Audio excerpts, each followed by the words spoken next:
Assalamualaikum warahmatullahi wabarakatuh. Kembali lagi bersama Sinja Entertain dengan saya James. Kali ini saya akan merangkum sebuah film berjudul The Plot yang menceritakan tentang kelompok pembunuh bayaran yang sangat profesional, sangat terlatih, sangat rahasia. Bahkan mereka tidak mempunyai catatan akta kelahiran serta sidik jari yang membuat mereka tidak terdeteksi. Dan saya jamin kalian semua akan dibuat terpukau dengan cara mereka melakukan pembunuhan dan hanyut ke dalam teka-teki yang mematikan sampai detik-detik terakhir. Pada tanggal 24 Desember, tepatnya di malam perayaan Natal, telah terjadi sebuah peristiwa kecelakaan lalu lintas yang menewaskan salah satu pendiri dari organisasi pembunuh bayaran yang dijuluki si mata elang, lalu sang ketua yang bernama Yong Il ini tidak percaya begitu saja dan ia berasumsi kecelakaan ini telah dirancang oleh kelompok pembunuh lainnya. 크리스마스 이브에 일어난 비극적 사고, 이력이 짝짝이다 짝눈이. 모든 사고는 조작될 수 있어요. Keesokan harinya terjadi kemacetan panjang akibat kecelakaan semalam yang membuat seorang pengusaha tampak begitu kesal, dan kekesalannya itu bertambah hebat tatkala seorang kurir hampir menabrak mobilnya, bahkan ia mengacungkan jari tengah. Terjadilah aksi kejar-kejaran dan kesialan demi kesialan terus saja ia alami. Bahkan ia hampir menabrak truk karena melihat bokong waria, serta ia harus memutar arah mobil dikarenakan seorang pemulung tua menghalangi jalan. Dan ketika si kurir hampir ia dapatkan, tiba-tiba saja ban mobilnya malah terjebak di lokasi konstruksi pembangunan, dan kesialannya tidak berhenti sampai di situ saja tatkala angin kencang menyebabkan beberapa kaleng cat terjatuh lalu mengotori mobil mewahnya. Kesabaran sang pengusaha ini pun telah sampai di ujung batasnya dan ia menarik dengan keras sebuah spanduk, dan tindakan emosinya ini pun mengakibatkan dinding bangunan yang belum kering menjadi roboh sehingga sang pengusaha harus meninggalkan dunia yang hanya tempat permainan dan senda gurau belaka ini. Al-Quran Surat Muhammad ayat 36. 야이 씨발! 이 씨발 딸배 새끼. 미치겠네. 어? 아이고 족같은 씨. 어?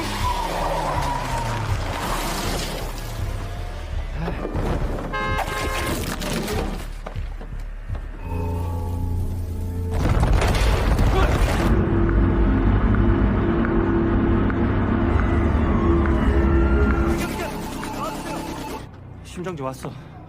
Ternyata kesialan hingga kecelakaan yang mengakibatkan kematian sang pengusaha bukan hanya sebuah kebetulan belaka, melainkan itu semua telah dirancang oleh tim pembunuh profesional spesialis tanpa menyentuh korban yang beranggotakan Juan yang selalu bertugas sebagai pembuat masalah, Jackie sebagai senior yang ahli di dalam strategi, sedangkan Johnny sang ahli dalam penyamaran, serta sang ketua Yong Il menjadi otak perancang taktis pembunuh tanpa sentuhan. Dan ketika pekerjaan mereka telah selesai, Yong Il akan mengambil upah kerjaan sangat mulia ini di tempat yang telah dijanjikan.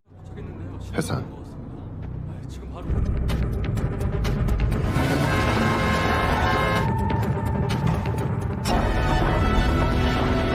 Mereka berempat pun telah tiba di markas untuk membagi hasil kerja, dan tiba-tiba siaran televisi mengabarkan adanya kecelakaan kerja di sebuah perusahaan besar yang menewaskan sang direktur beserta koleganya, akan tetapi putra satu-satunya masih selamat. Dugaan Yong Il selaku ketua organisasi pembersih mengatakan bahwa kecelakaan ini lagi dan lagi bukan kecelakaan biasa dan besar. Kemungkinannya anak sang direktur menyewa jasa penyapu alias jasa pembunuh bayaran kelas kakap yang rumornya keberadaan organisasi tersebut hanyalah mitos belaka. Tapi Yong Il tetap yakin kelompok organisasi penyapu itu ada dan telah menghabisi si mata elang sahabatnya. Lalu Yong Il di titik ini pun menjadikan ia lebih waspada ke depannya, karena bisa saja mereka berempat akan bernasib sama seperti mata elang. 그래서 승계구도가 바뀌었다. 청소부 지시예요. 네가 청소부를 봤냐고요. 청소부가 없다고 생각해요? 분명히 다시 움직일 거예요. 짝놀이처럼 당할 수 없어요. Keesokan harinya kita diperlihatkan dengan seorang wanita cantik tipe saya ini bernama Joyun. Ia pun meminta bantuan organisasi pembersih untuk menghabisi ayahnya sendiri. Setelah meninggalkan dokumen data sang ayah serta uang muka yang disepakati, maka Yong Il mempelajari biodata serta silsilah keluarga Joyun yang ternyata Joyun merupakan anak dari seorang DPR yang akan menjabat 2 kali bernama Jo Sung, dan motif di balik rencana pembunuhan sang ayah ini adalah 3 tahun yang lalu ibunya Joyun diduga menerima dana gelap dari sang ayah, dan untuk membersihkan nama si ayah, ia rela menghabisi istrinya sendiri dengan menyewa jasa penyapu. Dan di saat sang ayah akan naik jabatan, giliran Joyun lah yang difitnah media bahwa ia telah menerima aliran dana gelap dari ibunya sendiri sebelum terjadinya kecelakaan. Dan karena takut sang ayah akan menghabisinya, maka Joyun bertindak selangkah lebih dahulu meminta bantuan tim pembersih untuk menghabisi ayahnya. 틀린 정보를 말해도 연락 끊습니다. 계약금이랑 확인 서류는 가지고 왔나요? 제 아버지입니다. 저희의 그 전화기로 다시 연락드리죠. 비자금을 승계받았다는 의혹이 있습니다. Organisasi pembersih pun mulai bergerak, mengamati serta mempelajari aktivitas harian serta rute yang ditempuh oleh Joyun bersama sang ayah setiap harinya. Dan rencana pembunuhan kali ini tergolong cukup sulit. Hal itu dikarenakan sang ayah selalu bersama Joyun dan tak mungkin metode kecelakaan lalu lintas yang akan dilakukan. Tentu saja hal tersebut berbahaya bagi kliennya si Joyun. 일정한 시간마다 차에 타니까 교통사고가 괜찮지 않겠어? 판스프링 어때? 설득력이 생길 거야. 의뢰인까지 위험해질 수 있어요. 사고 말고 다른 걸로 접근해보죠. Joyun dan sang ayah yang selalu diikuti oleh media terkait dugaan dana gelap yang Joyun terima, serta polling suara masyarakat semakin turun kepada sang ayah karena dugaan dana gelap yang diterima sang anak. Tidak heran mereka berdua menjadi trending topik yang selalu disorot flash kamera wartawan, dan celah inilah yang akan dimanfaatkan oleh tim pembersih. Dikarenakan setiap flash kamera menyala, mata si Joyun selalu bereaksi lalu menyipitkan matanya, dan karena itulah mereka tim pembersih akan menggunakan metode sengatan listrik di saat turun hujan untuk menghabisi sang ayah. 주영선은 어땠어? 눈치 풀이고 다 똑같지 뭐. 주영선은 떨어질 수 없다. 틈을 만들어야 한다. 비를 기다리죠. 제일 깔끔한 건 Tibalah hari di mana tim pembersih akan mengeksekusi sang ayah, tapi tiba-tiba seorang YouTuber bernama Hauser melakukan live streaming lalu meramalkan bahwa sang ayah akan tewas dalam waktu dekat, dan entah dari mana ia mendapatkan informasi tersebut. Tapi yang pasti seseorang telah mengetahui atau membocorkan rencana tim pembersih. 주성직은 곧 죽습니다. 제가 예언 하나 할게요. 헤드라인을 잘 봐. 안엔 의도가 숨겨져 있어. 진짜 미쳐 돌아가네요. Meskipun Hauser telah berkoar di media, ditambah lagi Jackie, sang ahli strategi yang bertugas menyalakan listrik, tiba-tiba saja menghilang dan meninggalkan posisinya. Namun Yong Il selaku ketua meminta penyamar untuk mengambil tugas Jackie dikarenakan Yong Il merasa jikalau ia tidak mengeksekusi sang ayah malam ini juga, maka sang anak alias kliennya sendirilah yang akan dihabisi terlebih dahulu oleh tim organisasi penyapu yang telah disewa oleh sang ayah. 비가 오네. 타겟 나가요. 형 제키가 없어.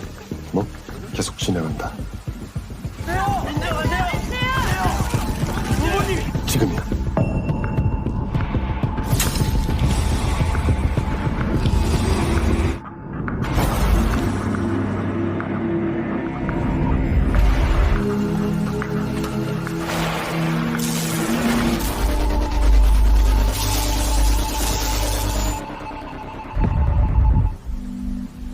Seperti biasa, Yong Il dan anggotanya melakukan pekerjaan dengan sangat rapi meskipun di hadapan puluhan wartawan. Bahkan kliennya saja tidak mengetahui orderannya telah dilakukan oleh tim pembersih. Lalu Yong Il menyuruh Joman beserta penyamar untuk mencari Jackie, dan singkat cerita, penyamar memberitahukan kepada Yong Il bahwa Jackie sedang berada di halte bus, dan sesampainya di sana, Yong Il benar melihat bayangan seseorang, namun ketika didekati, seseorang orang yang disinyalir Jackie anggotanya tersebut tiba-tiba saja menghilang dan seketika sebuah bus langsung menghantam halte. Namun beruntungnya Yong Il masih bisa menghindar sementara Joman harus tewas di tempat saat itu juga. 제키 빨리 찾아.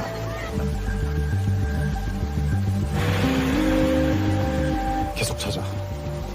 제키 봤어. 정장 쪽에 있었어.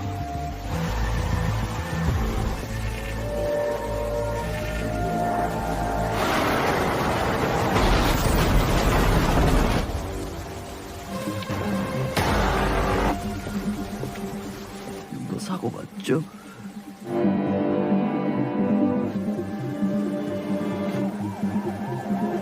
Sesampainya di markas, Yong Il mendapati penyamar sedang menghubungi seseorang yang katanya ia sedang berusaha untuk menghubungi Jackie. Yong Il berjalan dan seketika meletakkan di samping penyamar identitas Joman yang telah berlumuran cairan merah sehingga membuat penyamar histeris dikarenakan penyamarlah orang yang paling dekat dengan Joman. Penyamar mencurigai Jackie memiliki hubungan dengan dunia luar dikarenakan sikap Jackie akhir-akhir ini telah berubah. Ditambah lagi Jackie meninggalkan tugasnya dalam keadaan yang sangat penting. Tapi justru sebaliknya, Yong Il malah mencurigai penyamar dikarenakan hanya penyamarlah yang bisa berkomunikasi dengan si anak dan sangat memungkinkan si anak memiliki orderan khusus dengan tim penyapu dan mungkin penyamar merupakan salah satu anggota tim penyapu. Analisa Yong Il semakin diperkuat tatkala penyamarlah yang memberitahukan ia melihat Jackie di halte bus dan orang yang menuntun Yong Il ke halte bus adalah penyamar. Maka oleh sebab itu, Yong Il tidak mempercayai siapapun dan terlebih lagi anggota tim pembersih cuma tinggal mereka berdua sehingga Yong Il memutuskan untuk bersembunyi saja demi keamanan sampai batas waktu yang ditentukan oleh Yong Il.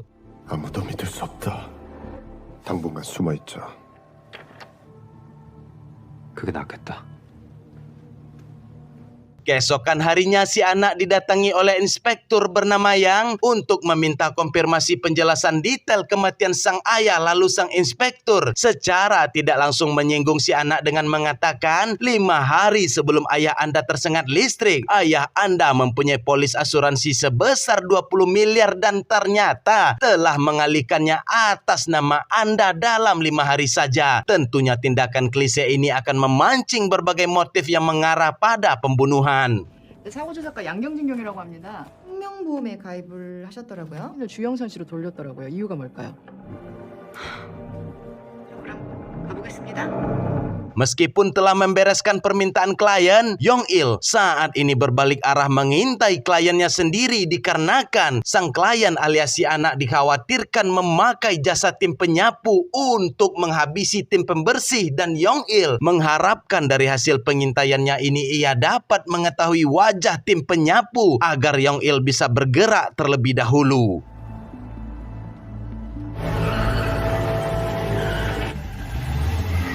Beralih kepada YouTuber Hauser yang menyita banyak perhatian publik karena prediksi kematian DPR alias kematian si ayah benar adanya dan sang YouTuber berjanji kepada masyarakat akan mengungkap wajah pelaku pembunuh spesialis tanpa sentuhan suatu hari nanti. 구독자가 10,000명이나 늘었습니다.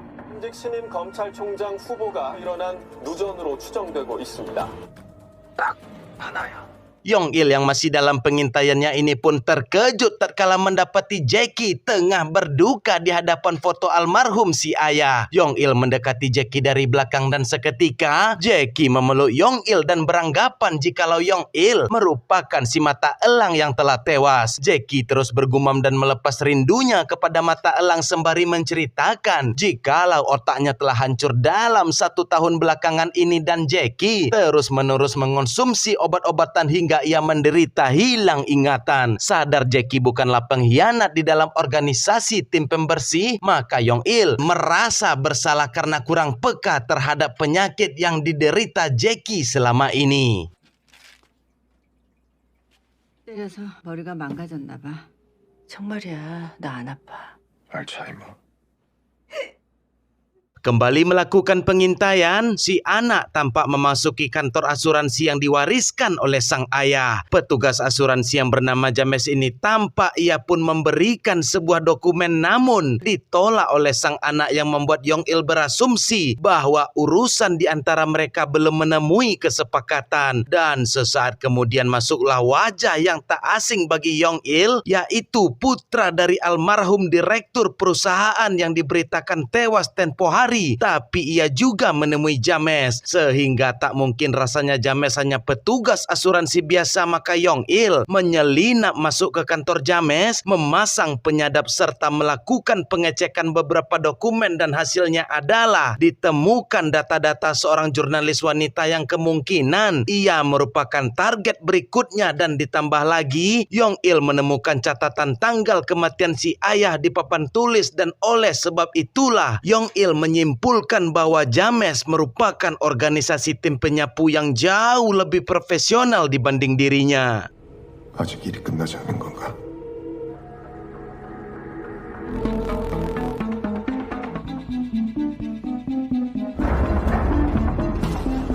담탁이시다. 팀원들이다. Di sisi lain, YouTuber Hauser kembali melakukan live streaming dengan rekan-rekannya, dan mereka memberitahukan kepada masyarakat bahwa di dalam beberapa hari ke depan akan ada pembunuhan terhadap orang-orang terdekat almarhum dari si ayah, dan juga akan ada korban dari seorang jurnalis khusus yang meliputi asuransi. 하우저가 추가 예언을 했습니다. 30대 중반의 남자, 짧은 머리에 호리호리한 체격. 정보를 과연 어떻게 알게 되었느냐?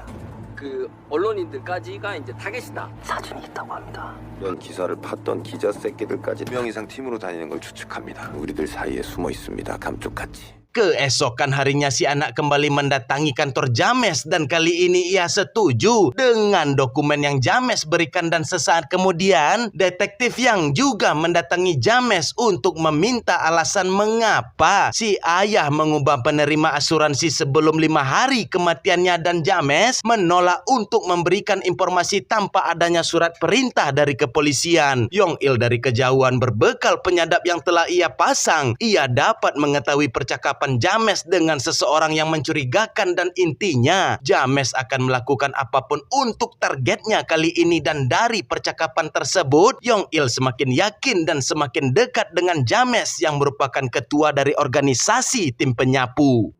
사적으로는 저하고 좀 나눌 말씀 있으실까요? 경찰 왔었어? 분들 뭐 가만히 있을 분들이냐? 대로 조용히 끝내면 되는 거예요. Sementara itu, Joyun alias si anak berjalan di parkiran basement gedung asuransi untuk membayar jasa tim pembersih karena telah menghabisi ayahnya tempo hari. Ternyata yang menerima uang tersebut bukanlah Yong Il selaku ketua, melainkan si penyamar. Yong Il yang telah menduga hal tersebut ini pun menghubungi penyamar lalu bertanya, "Sejak kapan engkau menjadi bawahan dari penyapu? Sejak kapan engkau menerima uang tepat berada di bawah kantornya? Apakah uang adalah alasan untuk menghabisi rekan-rekanmu?" Tidak peduli dengan alasan apapun dari si penyamar, Yong Il menghabisi penyamar dengan keahlian yang telah ia persiapkan sebelumnya. 네가 왜 거기 있어? 방금 내가 돈 받았어. 형이 계속 연락이 안 됐잖아. 형이 더 잘 알잖아. 내가 형을 왜 배신해. 근데 우리 일단 만나서 얘기하자. 어? 사고 현장으로 유인한 건 너야.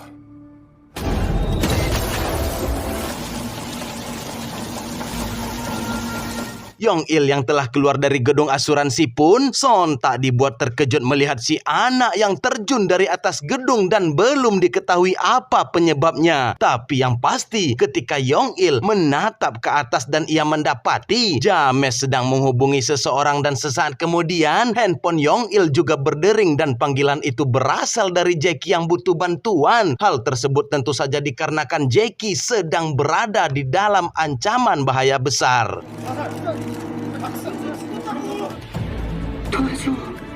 Sesampainya di kediaman Jackie, tampak Jackie telah terbujur kaku dan bersimbah cairan merah. Organisasi pembersih yang awalnya berjumlah 5 orang, yakni si mata elang, Joman sang pengacau, ahli penyamaran, serta ahli strategi si Jackie yang telah tiada, dan kini hanya menyisakan Yong Il seorang.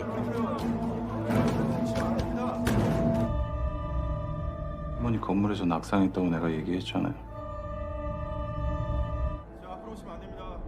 Yong Il pun kembali pulang ke kontrakannya, lalu ia pun sontak dibuat terkejut dikarenakan seseorang telah menyelinap masuk mencuri bidak catur yang ia gunakan selama ini sebelum merancang pembunuhan. 말이 없다. 난 죽을 거야. Keesokan harinya di sebuah kantor stasiun televisi, YouTuber Hauser mengelabui petugas keamanan dan akan menyabotase saluran untuk menyiarkan secara langsung siapa dalang di balik organisasi pembunuh tanpa sentuhan. 하우저입니다.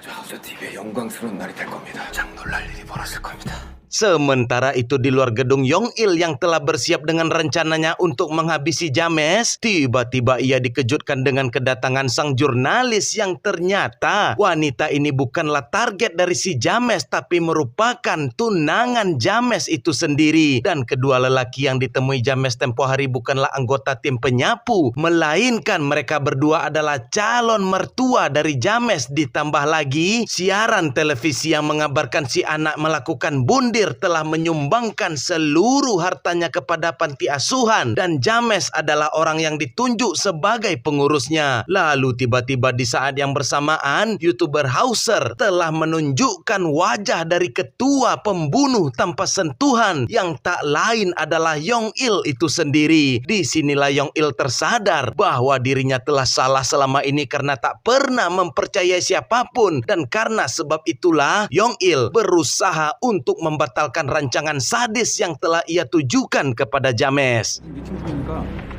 이따 전화해.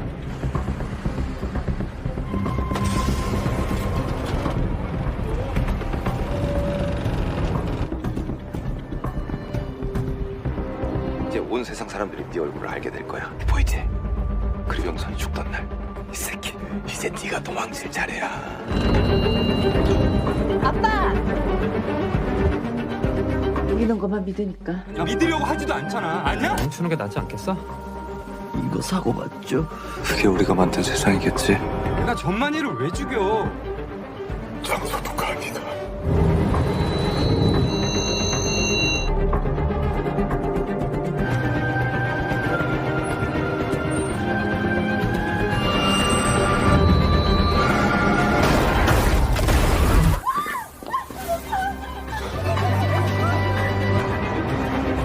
Merasa bersalah atas tindakannya selama ini, Yong Il mendatangi detektif yang di kantornya dan mengakui ia merupakan desain perancang pembunuhan spesialis kecelakaan. Yong Il pun bisa membuktikan ucapannya dengan mempraktekkan menciptakan sebuah kecelakaan, namun inspektur tidak percaya begitu saja karena kejahatan membutuhkan bukti yang valid serta adanya saksi, dan maka dari itu inspektur yang menyuruh Yong Il untuk pergi ke psikiater saja dan menolak untuk memenjarakan Yong Il. 설계된 사고예요?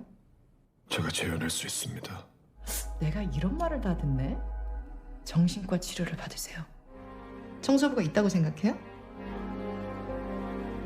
Di akhir film kita diperlihatkan bahwa semua kejadian dari awal film dimulai dari kecelakaan si mata elang, kecelakaan seorang pengusaha di konstruksi bangunan, kecelakaan sengatan listrik sang DPR, serta kematian Joman si pengacau, si ahli penyamaran, serta Jekinan Malang, lalu diikuti oleh aksi bundir si anak hingga James sang petugas asuransi. Ternyata semua kecelakaan itu merupakan rancangan dari si penyapu profesional dan ia adalah inspektur polisi yang. Dan di sini sangat masuk akal YouTuber Hauser bisa meramalkan suatu kematian sebelum terjadi karena diberikan informasi langsung dari sang inspektur. Bahkan Yong Il saja dengan sejuta pengalamannya hanya dijadikan alat untuk memecah belah serta menghabisi timnya sendiri. Sebagai bukti bahwa inspektur merupakan organisasi penyapu adalah bidak catur untuk merancang strategi kepunyaan Yong Il yang telah hilang, kini telah berada di atas meja inspektur yang. 정말로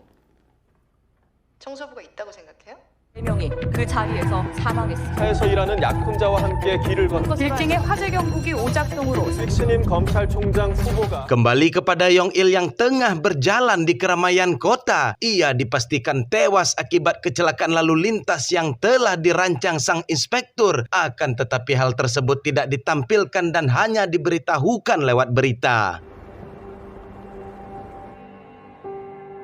Bagi teman-teman tercinta saya yang masih kurang paham, itu bukan salah kalian dan jangan merasa lemot ya. Film ini memang dirancang sulit untuk dicerna karena kita diminta untuk menyelesaikan teka-teki itu sendiri. Di sini saya jabarkan lagi, tim organisasi pembersih diketuai oleh Yong Il dan diwakili oleh Mata Elang. Mata Elang sudah mulai curiga semasa hidupnya bahwa ada gerak-gerik yang mencurigakan dari organisasi yang lebih profesional dibanding mereka karena markas mereka dahulunya pernah dipasangi penyadap dan karena itulah si Mata Elang dihabisi terlebih dahulu. Sejak kematian si Mata Elang, si Yong Il ini sudah mulai waspada dan percaya dengan perkataan Mata Elang sewaktu masih hidup bahwa adanya organisasi yang lebih hebat dari mereka. Kecurigaan itu pun semakin diperkuat dengan kematian Joman sehingga menimbulkan perpecahan di dalam organisasi yang menewaskan penyamar dan Yong Il menjadi percaya 100% penyapu itu ada setelah kematian Jackie dan tuduhan itu tertuju kepada James. Namun di akhir film James terbukti bukanlah penyapu. Hal tersebut dikarenakan yang awalnya jurnalis wanita yang diduga menjadi target ternyata merupakan tunangannya sendiri dan orang tua yang ditemui oleh James di malam hari merupakan calon mertuanya. James bertemu dengan si anak dikarenakan polis asuransi kematian sang ayah terdaftar di perusahaan si James. Maka James yang menjadi pengurusnya dan mengalihkan nominal